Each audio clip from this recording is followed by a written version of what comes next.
Halo teman-teman, pembahasan kali ini mengenai kanker leukemia pada pekerja semikonduktor di Korea Selatan. Kami dari kelompok 4 kelas 6D, mata kuliah penyakit akibat kerja. Kelompok kami beranggotakan saya sendiri Siska Hairani, Nur Aziza Wafiko, Nindi Snaini, Handoko, dan Edenia Devina. Berikut adalah topik bahasan yang akan kami bahas, yaitu uraian kasus kanker leukemia, identifikasi faktor risiko dan paparan hazard kanker leukemia, patofisiologi, pencegahan, dan rekomendasi kanker leukemia. Pembahasan pertama yaitu uraian kasus menggunakan 5W1H, yaitu what? Kasus yang dibahas oleh kelompok merupakan kasus penyakit akibat kerja, yaitu kanker leukemia pada pekerja semikonduktor di Korea Selatan. Yang kedua, penelitian ini dilakukan terhadap 55 pekerja semikonduktor yang bekerja di pabrik perakitan wafer dan chip. Hasil dari penelitian ini terdiri dari 8 kategori penyakit. Penyakit kanker leukemia merupakan penyakit yang sering diderita oleh pekerja semikonduktor sebanyak 14 orang yang terdiri dari 8 pria dan 6 wanita. Selanjutnya, berdasarkan durasi lama kerja pekerja yang terpapar kanker leukemia, 5 pekerja selama kurang lebih sama dengan 5 tahun, 4 pekerja selama 6-10 tahun, 2 pekerja selama 11-15 tahun, dan 3 pekerja selama lebih dari 20 tahun. Selanjutnya, penelitian ini dilakukan pada bulan Maret 2017. Penyakit kanker leukemia merupakan penyakit kronik, sehingga peneliti menggunakan data pekerja yang bekerja dari sebelum tahun 2000 hingga tahun 2015 sebagai responden. Selanjutnya, penelitian ini dilakukan di Korea Selatan. Yang terakhir, why and how. Para pekerja yang terdiagnosis penyakit kanker leukemia disebabkan adanya paparan bahan kimia dari wafer silikon untuk memproduksi chip. Pada proses FAB wafer melibatkan penggunaan bahan kimia yang berpotensi berbahaya seperti logam, kimia fotoaktif, organik, asam, dan gas beracun yang dapat masuk melalui inhalasi sehingga mengganggu kesehatan pekerja. Berdasarkan kasus pula, pada proses dry itching adanya paparan radiasi pengion yang dapat masuk melalui kulit, kemudian bahan berbahaya lainnya seperti benzen arsenik dapat menyebabkan anemia plastik yang akan berkembang menjadi kanker leukemia. Sebab selanjutnya kita akan membahas tentang identifikasi faktor risiko kejadian leukemia pada pekerja semikonduktor.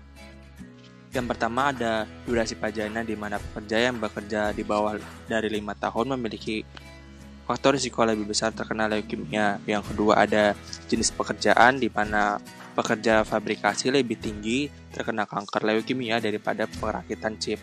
Dan yang terakhir ada umur, di mana pekerja yang berusia di bawah 29 tahun lebih besar terkena kanker leukemia dibandingkan yang di atas 29 tahun. Lanjut, kita akan membahas pajanan hazard apa saja penyebab leukemia pada pekerja semikonduktor. Pajanan hazard sebagai faktor risiko leukemia yang pertama adalah radiasi ionisasi. Baik pada pekerja di sektor fabrikasi dan perakitan chip dapat terpapar radiasi ionisasi pada proses kerjanya. Kedua adalah paparan benzen yang merupakan senyawa organik. Paparan benzen masuk ke tubuh pekerja baik dari rute inhalasi maupun absorpsi melalui kulit saat bersentuhan dengan benzen tanpa penggunaan APD ataupun pelindung.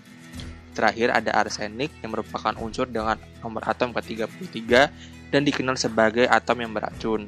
Paparan tertinggi arsenik adalah pada pekerja sektor fabrikasi dengan rute masuk ke dalam tubuh kerja melalui absorpsi kulit dan juga inhalasi akibat debu arsenik di tempat kerja. Pembahasan selanjutnya yaitu patofisiologi leukemia. Pada awal mulanya, leukemia ini terjadi karena transformasi ganas dari sel induk hematopoietik yang memproduksi miliaran sel darah baru setiap harinya. Leukemia sendiri terbagi dalam 2 tahap. Yang pertama, leukemia akut. Pada leukemia limfoblastik akut, terjadi translokasi kromosom atau jumlah kromosom yang abnormal. Jumlah kromosom yang abnormal tersebut dapat menyebabkan mutasi pada sel limfoid prekursor yang mengarah ke limfoblas. Sedangkan pada leukemia mieloblastik akut, translokasi kromosom, penataan ulang, dan kehilangan kromosom dapat menyebabkan mutasi dan produksi mieloblas yang abnormal. Salah satu translokasi penting adalah T15 dan 17 yang mengarah pada fusi alfa reseptor asam retinoat dan faktor transkripsi leukemia promyelositik. Hal ini mengarah pada perkembangan leukemia Rhomyocytic akut yang dapat hadir dengan tanda-tanda koagulasi intravaskular diseminata dan membutuhkan pengobatan darurat dengan asam retinoat. Pada tahapan yang kedua, yaitu leukemia kronik, terjadi karena abnormalitas kromosom pada sel induk hematopoietik yang merupakan prekursor leukosit. Nah, ini merupakan penyebab tersering terjadinya leukemia kronik. Pada leukemia kronik, sel itu sebagian matang, namun tidak berfungsi secara efektif dan membelah terlalu cepat sehingga mereka menumpuk di daerah perifer dan organ limfoid yang dapat menyebabkan anemia, trombositopenia, dan leukopenia.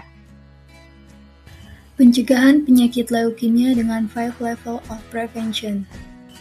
Yang pertama yaitu memberikan health promotion kepada pekerja dengan memberikan penjelasan terkait paparan bahaya apa saja yang ada di tempat kerja.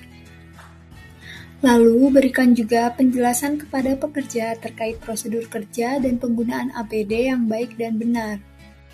Selain itu, dapat pula membuat program kesehatan bagi pekerja untuk meningkatkan kesadaran pekerja dalam melakukan pola hidup sehat untuk mencegah penyakit akibat kerja. Yang kedua yaitu specific protection. Hal ini dapat dilakukan dengan melaksanakan pengendalian bahaya dengan hierarchy of control. Salah satu contohnya adalah menggunakan APD yang sesuai seperti masker, sarung tangan, baju anti radiasi, dan juga kacamata. Yang ketiga yaitu early diagnosis and prompt treatment. Hal ini dilakukan dengan screening secara rutin pada pekerja untuk mendeteksi adanya penyakit sesegera mungkin. Screening dapat dilakukan dengan melakukan tes kesehatan dan tes darah bagi para pekerja. Selanjutnya yaitu disability limitation, memberikan pekerja fasilitas serta pelayanan kesehatan yang memadai apabila sudah terbukti terpapar penyakit akibat kerja tersebut. Salah satunya memberikan kompensasi biaya perawatan bagi pekerja selama mengalami masa pengobatan. Lalu yang terakhir yaitu rehabilitation. Perusahaan dapat memberdayakan pekerja untuk terus berkreativitas sesuai dengan bidang yang disukai. Selanjutnya adalah rekomendasi dari kelompok berdasarkan kasus yang sedang dibahas. Rekomendasi kontrol potensi bahaya pada pekerja semikonduktor yang pertama adalah dengan hierarki kontrol. Untuk kontrol yang pertama yaitu eliminasi, tidak memungkinkan untuk dapat dilakukan. Yang kedua adalah substitusi. Untuk saat ini, substitusi juga belum dapat dilakukan. Namun, substitusi ideal apabila terdapat inovasi baru seperti penggantian material dengan substansi yang lebih aman bagi kesehatan. Selanjutnya, hierarki kontrol ketiga yaitu engineering control dapat dilakukan dengan yang pertama, proses automatisasi atau mengubah proses kerja. Yang kedua, mengadakan closed system atau isolasi untuk mereduksi bahaya yang ada di tempat kerja. Yang ketiga, dapat mengadakan local exhaust ventilation, dan juga yang keempat, general ventilation. Local exhaust dan general ventilation ini dilakukan untuk menghilangkan kontaminan yang ada di udara dan menjaga konsentrasi kontaminan bahaya tetap di bawah ambang batas dan terkontrol. Hierarki kontrol keempat yaitu administrative control dapat dilakukan dengan yang pertama, membentuk prosedur dan peraturan kerja atau SOP kerja. Kemudian, melakukan pengurangan waktu kerja atau work shifting di tempat kerja yang berbahaya. Yang ketiga, melakukan staffing atau perekrutan tenaga kerja sesuai dengan kompetensi kerja yang dimiliki. Kemudian yang terakhir, dapat dilakukan training atau pelatihan kerja pada pekerja sehingga pekerja dapat mengenal bahaya dan juga mengantisipasi bahaya di tempat kerja. Hierarki yang terakhir adalah penggunaan APD atau alat pelindung diri.